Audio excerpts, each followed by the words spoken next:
You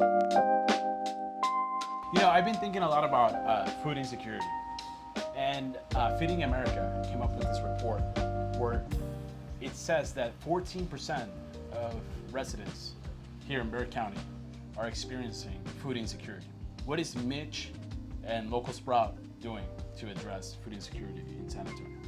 So we're standing here inside a hydroponic farm. We produce about 25 pounds of kale in a 40-foot shipping container. Production like this is great in terms of getting closer to a resilient type of food production.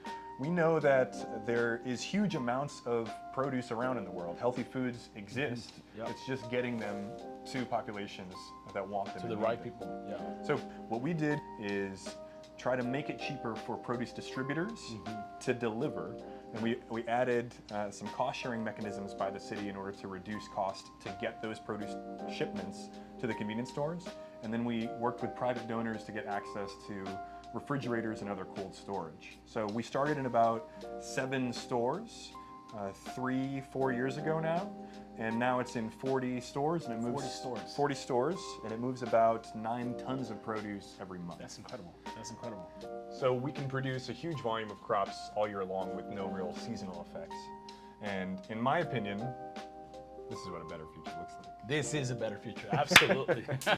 All of our plants grow vertically. You want to try a little bit? Yeah, I'll try it. They grow year long, so in August, when it's normally too hot for kale, This is fresh. we're still able to grow throughout the entire year. So for us, seasonality is not so much of an obstacle. There is about 1% of the water use for the same amount of crops.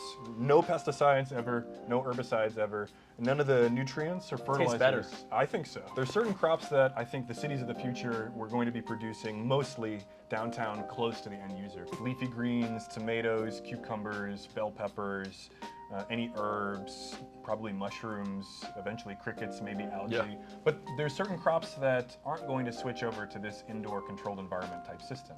We need to have better agriculture that uses orchard or tree crops and grain crops like corn, wheat, rice, etc. Those are still going to be outdoors, and we really need to carefully manage what the agricultural inputs and outputs are there. And those are the food forests.